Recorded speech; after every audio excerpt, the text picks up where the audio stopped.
ধরুন একটা লোক রাস্তা থেকে হেঁটে যাচ্ছে, সে লোকটা জোহরের নামাজ পড়ে খেয়ে রাস্তায় বার হয়ে হাঁটছে। তো এখন হাঁটতে হাঁটতে কি মনে হয়েছে সে পড়ছে বিসমিল্লাহির রহমানির রহিম,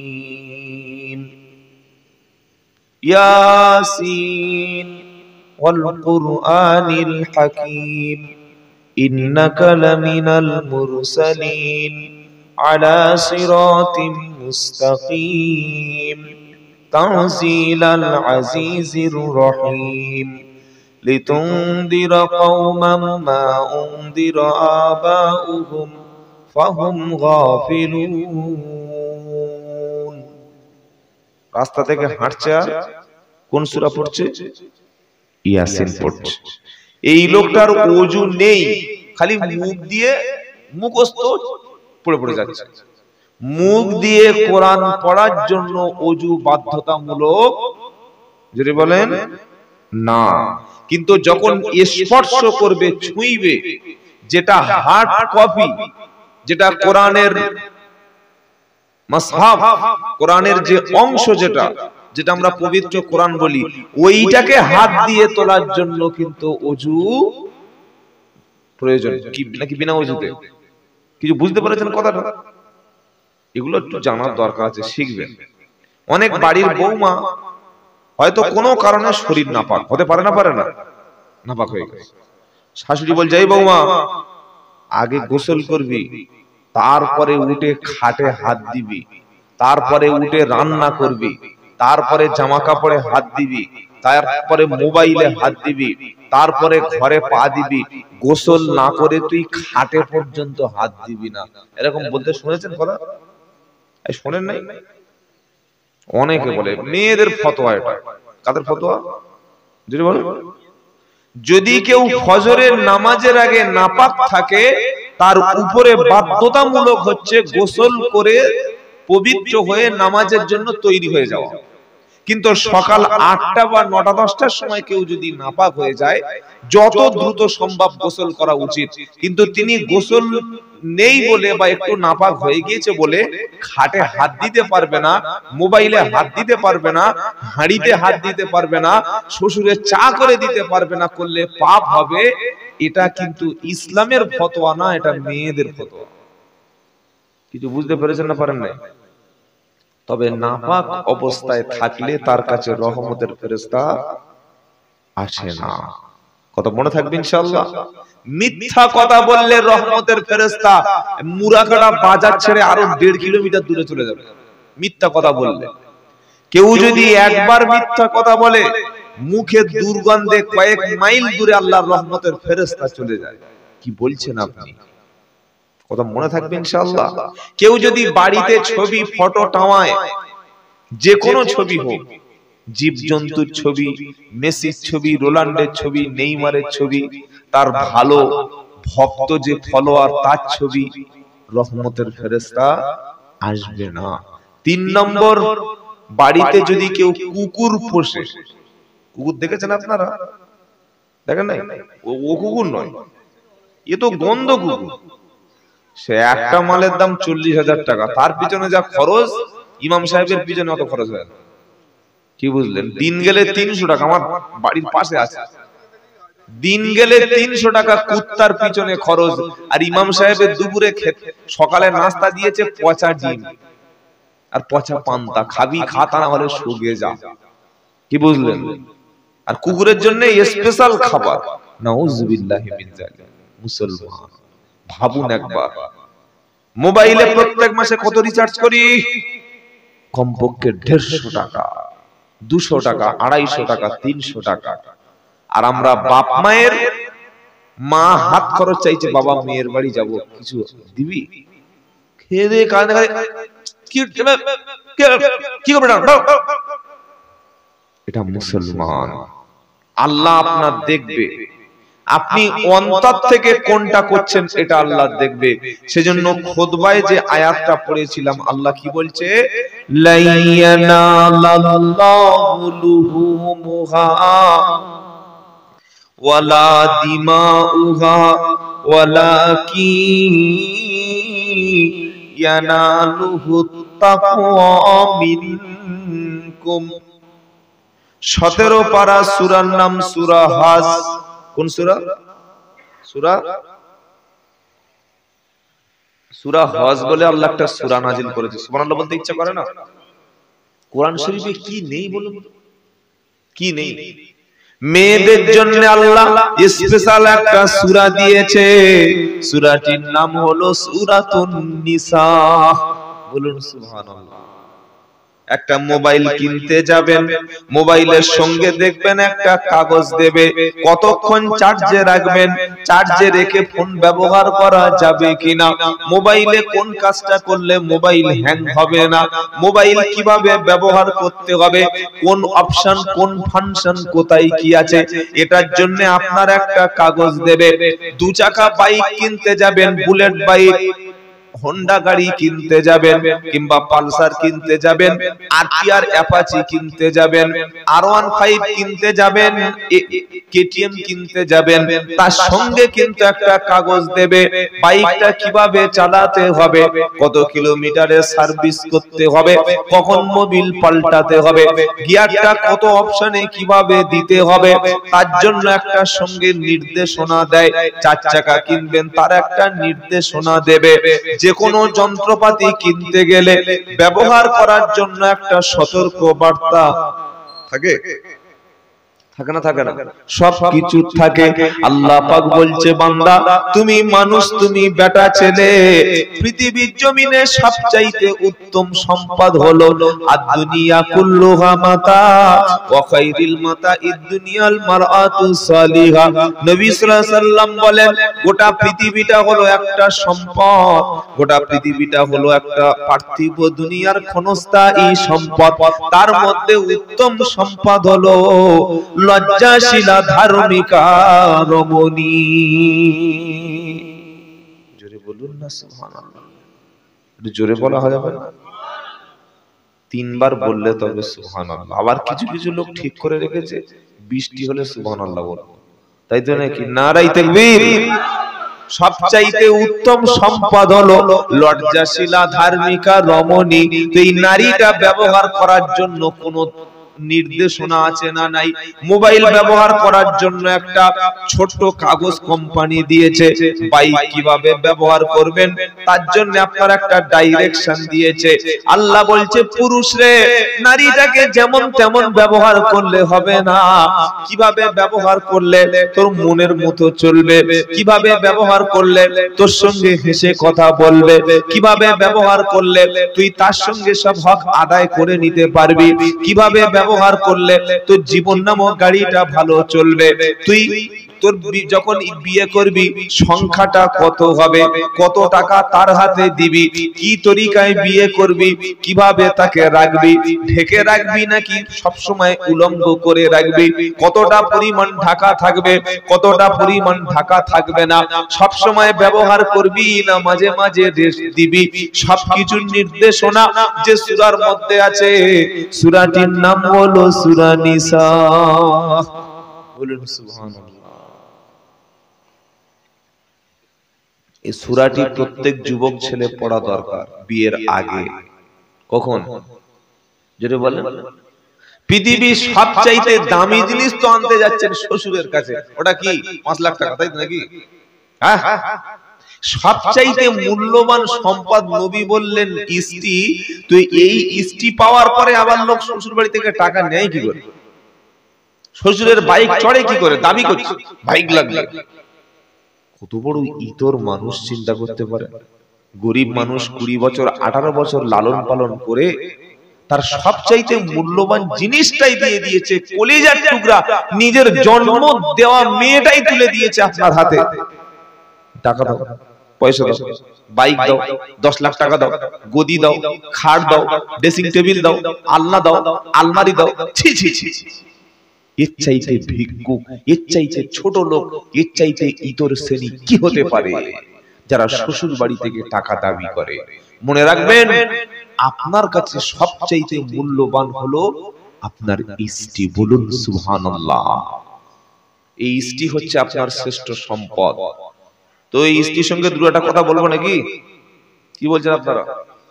বলি ইনশাআল্লাহ। প্রথমে আল্লাহ পাকের বান্দা বলছে আল্লাহ আমি তো বিয়ে করতে যাব। তো কটা? একটা, দুটো, তিনটে, না চারটে, না ছটা, না আটটা? কটা? কি বলছেন আপনারা? সংখ্যা জিজ্ঞাসা করলো যে কটা হবে? উত্তর আল্লাহ দিচ্ছে, দেখ বিয়ে করতে যাচ্ছি, এটা পড়ে যা। ফানকিহু মা তাবা লাকুম মিনান নিসা মাসনা। আমার দিকে লক্ষ্য রাখবেন, ঘুমিয়ে চলে গেলে আপনার লস হবে। আমি যদি ঘুমিয়ে পড়ি আমাকে জাগিয়ে রাখার দায়িত্ব আপনার। কি বুঝলেন? অনেক জায়গায় বক্তব্য করলে ভালো মজা আছে, কিছু বলতে বলে শ্রোতা বলে, আর কিছু কিছু জায়গায় বক্তব্য করছে যেন গোরস্থান, কোনো আওয়াজ নাই। কি বুঝলেন? ফানকিহু মা তাবা লাকুম মিনান নিসা মাসনা ওয়া সুলাসা ওয়া রুবা। দেখতে পেয়েছেন কটা? প্রথমে আল্লাহ কি বলছে? ফানকিহু মা তাবা লাকুম মিনান নিসা। এটা সূরা নিসায়। বান্দা বলছে আল্লাহ আমি বিয়ে করতে যাচ্ছি। কোথায়? সেই চন্দ্রকোনা কিংবা কেশপুর কিংবা আপনার কতুলপুর, বাঁকুড়া, আরামবাগ, তারপরে কনকপুর, কেশপুর। কি বুঝলেন? যাচ্ছি বিয়ে করতে। আল্লাহ বলছে যাচ্ছি তো কটা আনবি জেনে যা। কি? ফানকিহু মা তাবা লাকুম মিনান নিসা। তোমার পছন্দ মতো নারীদের মধ্য থেকে যাকে পছন্দ হবে তাকে বিয়ে করো, যাকে ভালো লাগবে তাকে বিয়ে করো, যাকে দেখতে ভালো লাগবে, যার চরিত্র ভালো, যে তোমার জীবনটা শান্তি দান করবে, যে তোমার আখিরাতে সাথী হবে, যে তোমার সংসারটাকে সাজিয়ে গুজিয়ে রাখবে, নারীদের মধ্য থেকে তাকে তোমরা বিয়ে করো। ফানকিহু মা তাবা লাকুম মিনান নিসা মাসনা। দুটো। যেই বলেছে আল্লাহ দুটো, বান্দা লাফাচ্ছে, দুটো মানলো একসাথে। কি বুঝলেন?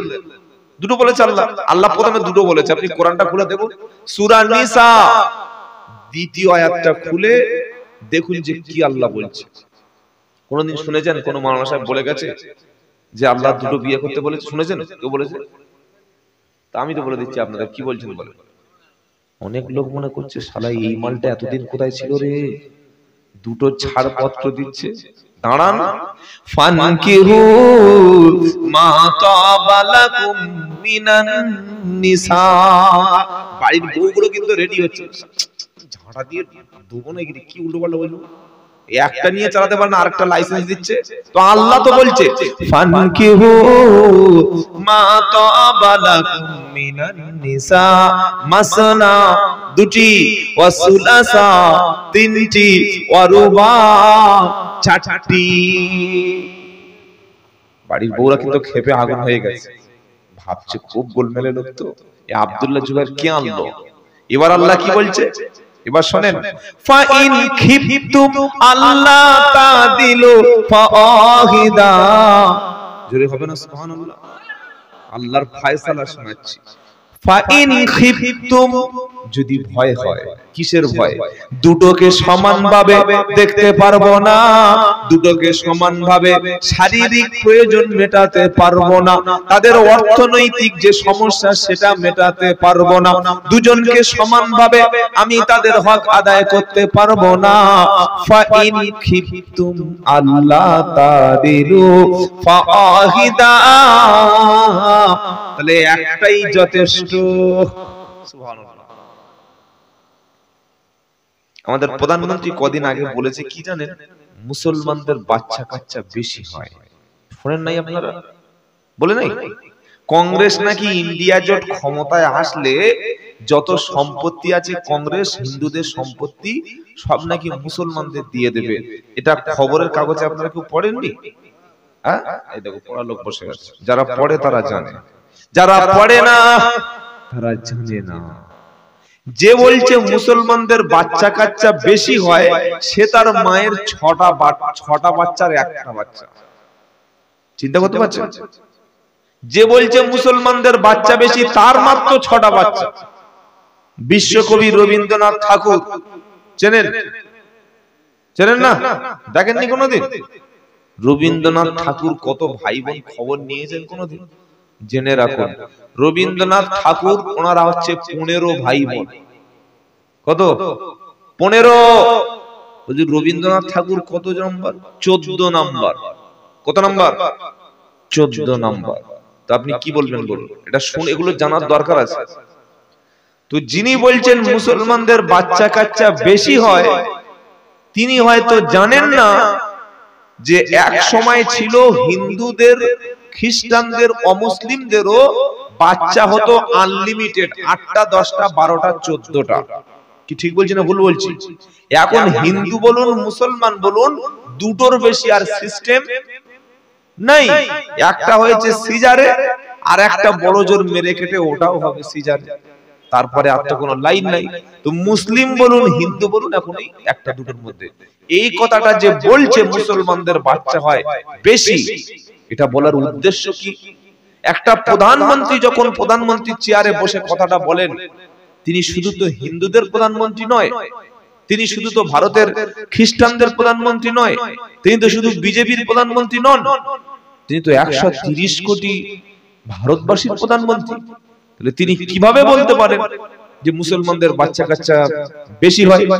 যদি মোদী সাহেব ওনার বাপের একটাই সন্তান হতো তাহলে অন্তত মানাতো। যে 6 ভাই বোন সে বলছে কিভাবে? এটা সুকৌশলে একটা ধর্মের মানুষকে টার্গেট করে, একটা ধর্মের মানুষকে অপমান করে, ভারতবর্ষের 40 কোটি মতো মুসলমানদের টার্গেট করে ঘৃণা ছড়ানোর জন্য এই রকম ভাষণগুলো দিয়ে যাচ্ছে। সুতরাং আমরা মুসলমান, ওই সমস্ত কথায় আমাদের কোনো যায় আসে না। তাহলে যখন বিয়ে করতে যাচ্ছি সংখ্যাটা জেনে নিয়েছি তো কটা? 4টে পর্যন্ত অনুমতি আছে, ছাড়পত্র আছে, কিন্তু নির্দেশ আছে কটা? একটা। নবী বললেন যুবকরা তোমরা বিয়ে করো, বিয়ে করলে তোমাদের দৃষ্টি হেফাজত হবে। যার বিয়ে করার সামর্থ্য নাই সে যেন বেশি বেশি রোজা রাখে, কারণ রোজা করলে আল্লাহ তাআলা তার দৃষ্টিকে, তার লজ্জাস্থান হেফাজত হয়ে যাবে।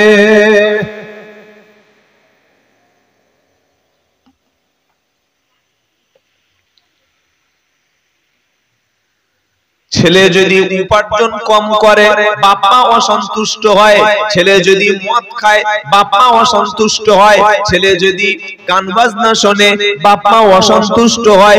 বর্তমান সময় দেখবেন অধিকাংশ নামাজি পরেজগার মুত্তাকি বাড়ির ছেলেরা, তাদের মুরব্বিরা সব ঠিক আছে, কিন্তু ছেলের বয়স হয়ে যাচ্ছে তারপরে বিয়ে দেয় না। আছে না নাই? ও চাচা কটা ছেলে? 3টে। বড় ছেলের বয়স ওই তো, ওই বড় ছেলে হচ্ছে কত? 29। বড় ছেলের ছেলেপুলে কটা? তওবা তওবা তওবা, কোথায় ছেলে? বিয়ে হয় 29 বছর বয়স, বিয়ে হয়।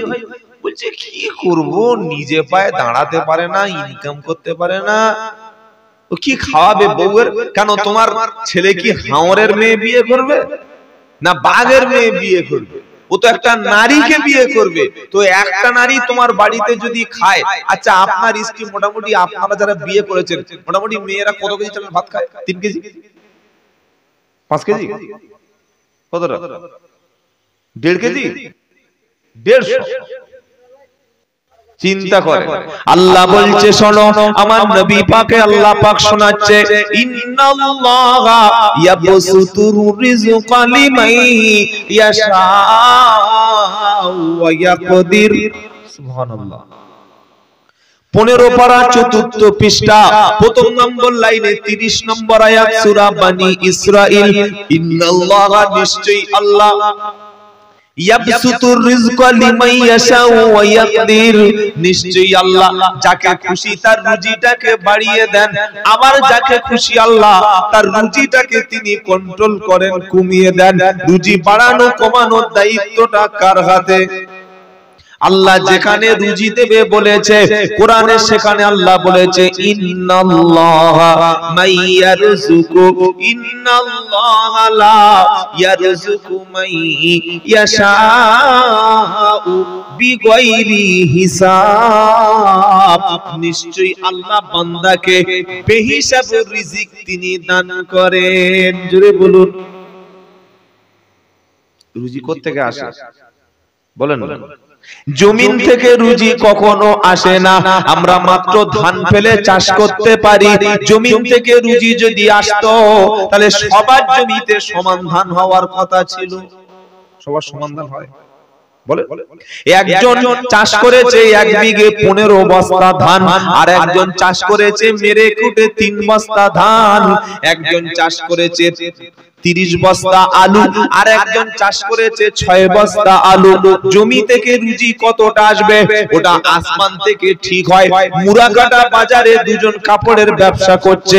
একজন লোক ব্যবসা করে মাসে 30-40 হাজার টাকা লাভ করে, আর একজন ব্যবসা করে 6,000 টাকা হয় না।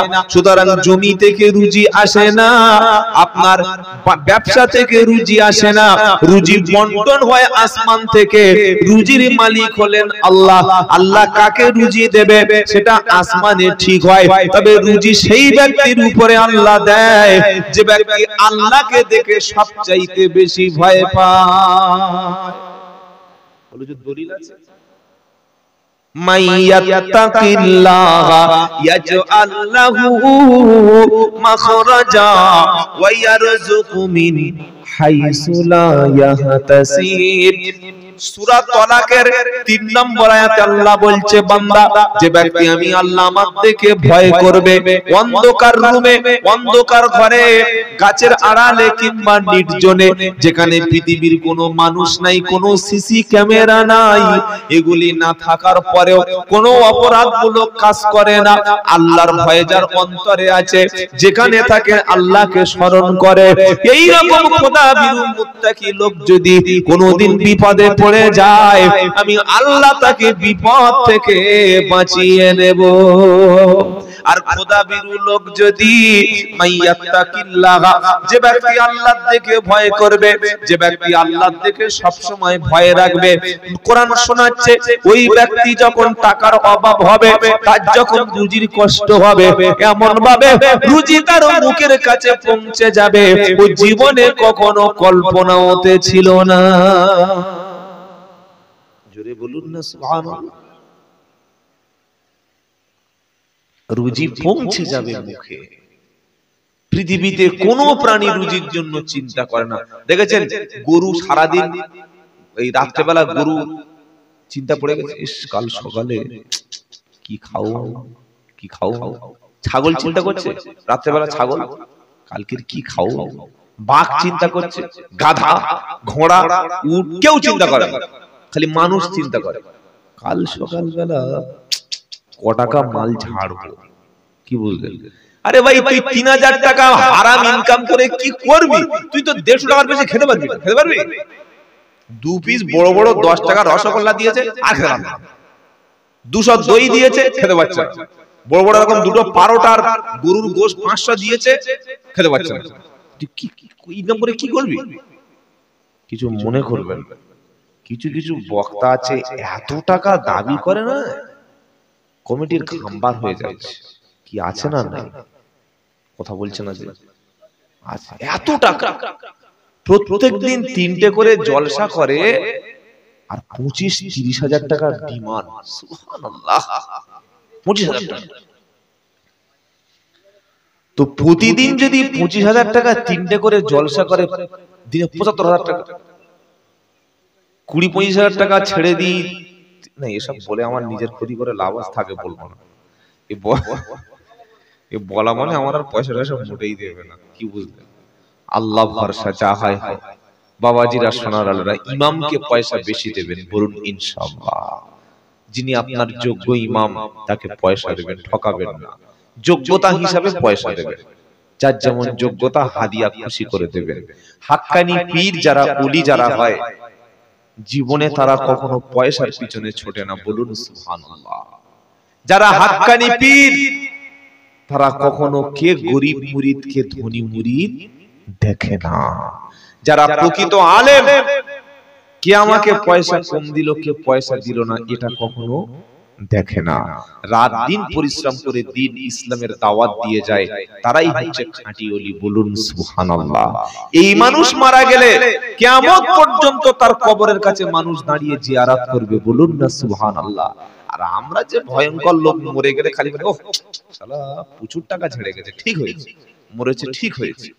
উত্তর 24 পরগনা একটা বড় আলেম ছিল, নাম বলবো না, এত টাকার মালিক, এত জলসা করেছে সারা জীবন বাংলাদেশে, কোটি কোটি কোটি টাকার জমি, খালি জমি কিনে গেছে।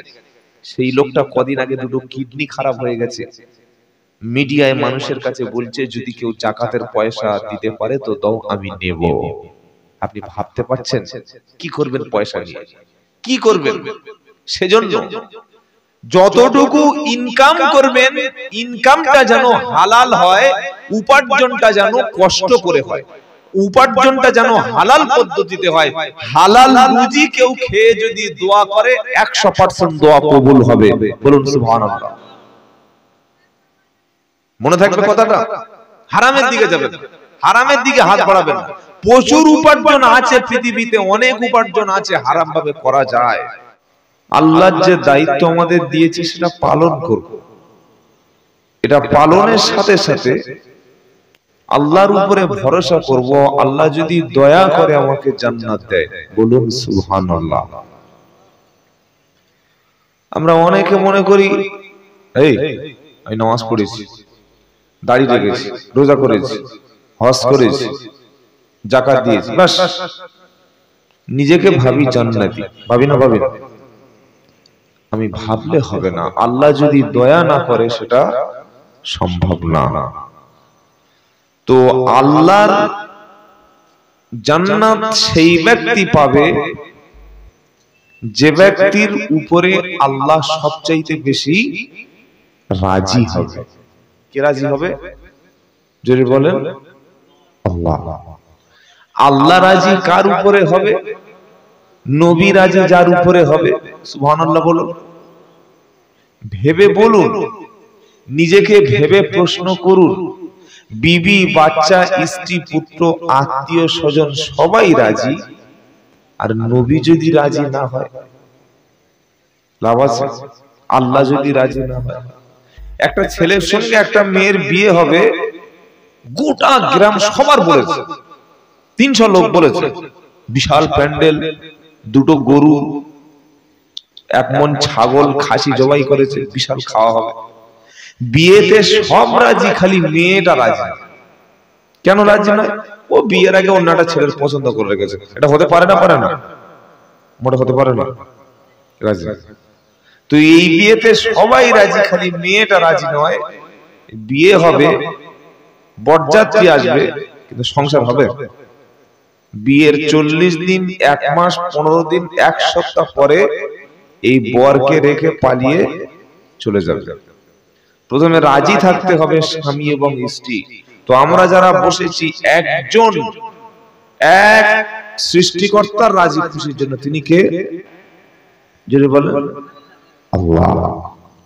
সেই আল্লাহকে রাজি করার সবচাইতে সহজ তরিকাটা কি জানা আছে? বলেন। সারা জীবন তো জলসা শুনেছেন, ওয়াজ নসিহত শুনেছেন, মিলাদ মাহফিল শুনেছেন, বড় বড় ওলামাদের কাছ থেকে, বক্তাদের কাছ থেকে। আল্লাহকে রাজি খুশি করার সবচাইতে সহজ পদ্ধতিটা কি? বড় জানা আছে? আল্লাহকে রাজি খুশি করা, আল্লাহকে রাজি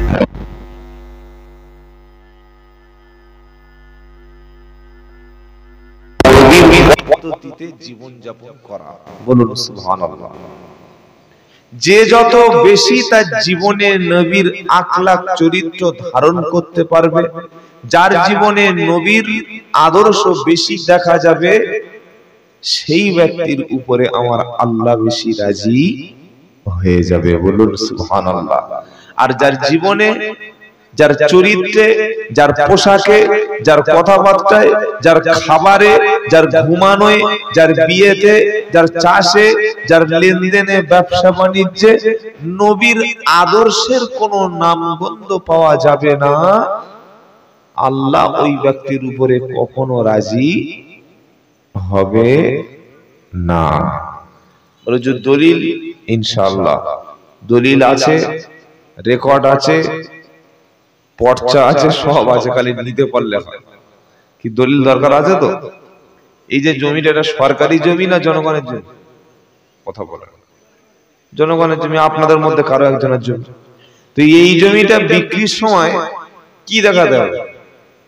জমির মালিকের দেখাতে হবে না দলিল দেখাতে হবে? দলিল লাগবে না? দলিল, রেকর্ড, পর্চা সব দেখাতে হবে। তো যখন ইসলামের বিষয়ে কোনো আমরা কথা বলবো, এখন অনলাইনের যুগ, কথা বললে লোক বিশ্বাস করে না। হুজুর দলিল আছে? যা বলি দলিল আছে, দলিল খোঁজে, ইনশাআল্লাহ দলিল দেয়া হবে। তো প্রথমে আল্লাহর শুকরিয়া আদায় করি, এশার নামাজের পর থেকে এতক্ষণ ধরে আপনারা জনাব হযরত মাওলানা সাহেব আমার ভাই কথা বলছিলেন, অনেক মূল্যবান কথা আমরা শুনেছি, তাই তো নাকি? আপনারা রাতের ঘুমকে হারাম করে দিয়ে বসে আছেন শুধুমাত্র একটা উদ্দেশ্য, আল্লাহকে রাজি খুশি, বলুন সুবহানাল্লাহ।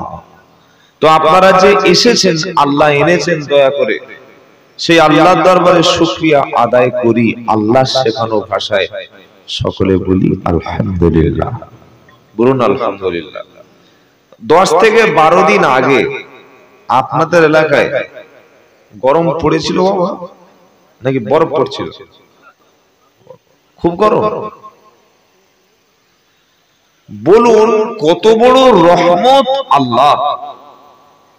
একটা ঘরের 4টে রুম আছে, তো 4টে রুমে এসি লাগানো সম্ভব আমাদের মতো মানুষের? যারা সরকারি চাকরি করে, ঘুষ টুস খায়, তাদের ব্যাপারটা আলাদা, তাদের বাথরুমে এসি লাগাতে পারে। কি বুঝলেন না? পার্টি পাল্লার কথা বলবো না, সামনে ভোট, আমার গাড়িটা ভেঙে দেবে, ওসব বলবো না। যে যা পারে করুক, জবাব আল্লাহর কাছে দেবে। একটা রুমে এসি লাগাতে গেলে 40,000 টাকা, এক টন এসির দাম 40-42,000 টাকা, আর বিল যা আসবে মাথা খারাপ করে দেবে। কি বুঝলেন? 4টে রুমে এসি লাগাতে গেলে বিশাল খরচ। কি গরমে খালি মানুষ বলছে আল্লাহ পানি একটু হবে না, আল্লাহ বৃষ্টি হবে না। আল্লাহ এত বড় রহমান, এত বড় রহিম, কি ভালোবেসে মাত্র 4-5 দিন আগে বললে দাঁড়া, তোরা তো এসি কিনে একটা রুম মাত্র ঠান্ডা করতে তাই হিমশিম খেয়ে গেছিস। আমি আল্লাহ আসমান থেকে মিকাইল বলে একটা ফেরেশতা আছে, নাম শুনেছেন? শুনেন নাই? কি নাম বললাম? মিকাইল। এই ফেরেশতার দায়িত্ব হচ্ছে পৃথিবীর জমিনে যেখানে পানি হবে আর যেখানে বাতাস, ঠান্ডা বাতাস হবে, এই বাতাস আর পানিকে বর্ষণ করা, এটা মিকাইলের দায়িত্ব। বলুন সুবহানাল্লাহ। 4টে বড় বড় ফেরেশতা আছে। নাম্বার 1 জিবরাইল আলাইহিস সালাম, number 1, 2 Israfil, number 3 Mikail, number 4 কি কি বলেন না? জানেন না? জানেন না? বলেন। আজরাইল। ও আসলে কিন্তু না নিয়ে যাবে। কি বুঝলেন? আসলে না নিয়ে যাবে। এসে যে বলছে দাঁড়া একটু গোসল করে রেডি হয়ে, সময় দেবে? বাথরুমে আছে, বলছে দাঁড়া দাঁড়া দাঁড়া এখন পেশাব করছি, শুনবে? শুনবে না, আসবে আর নিয়ে যাবে। তার নাম আজরাইল। তো মিকাইলকে আল্লাহ বললেন, মিকাইল তুই এক কাজ কর, প্রচুর গরম, পশ্চিমবঙ্গের এই কয়েকটা জেলা একটু ভালো করে বৃষ্টি দিয়ে দিয়ে। এই বৃষ্টি হওয়ার পরে গত রাত, তার আগের রাতে হালকা পাতলা কাঁথা কম্বল চাদর গায়ে দিতে হয়েছে না হয়নি? সুবহানাল্লাহ। পুরো বাংলা জুড়ে তিনি হালকা এসির ব্যবস্থা করে দিয়েছেন। বলুন সুবহানাল্লাহ। পয়সা নিয়েছে? এই যে পৃথিবীটা তিনি হালকা ঠান্ডা করে দিলেন, মসজিদে এর জন্য ক টাকা দিয়েছেন বলুন? জুমার নামাজ পড়তে গিয়ে ক টাকা দিয়েছেন যে আল্লাহ, একটা এসির দাম তো 40,000 টাকা, কত টাকা দিয়েছেন? কিচ্ছু নেইনি।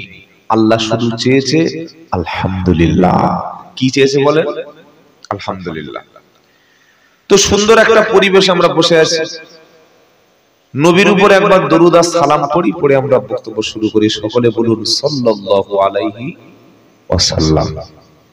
যখন সময় পাবেন, ওযু না থাকলেও দরুদ পড়াতে কোনো অসুবিধা নাই। দরুদ পড়ার জন্য ওযু লাগে নাকি? কথা বলে না। সালাম দেওয়ার জন্য ওযু করার দরকার নাই। কেউ আপনার সালাম দিয়েছে আর 5 মিনিট আগে আপনি পেশাব করে এসেছেন, তখন কি করবেন? ওযু করে এসে ওয়া আলাইকুমুস সালাম, এ ভাই 2 মিনিট দেরি করলি, ওই ওযু করতে গিয়েছিলাম। এর সিস্টেম আছে না। দোয়া করার জন্য ওযুটা করা ভালো, তবে ওযু ছাড়াও দোয়া করা যায়। ওযু ছাড়া দরুদ শরীফও পড়া যায়। ধরুন আপনার ওযু নাই, শুনবেন ভালো করে, ভুলভাল বুঝে বাড়ি পালাবেন না।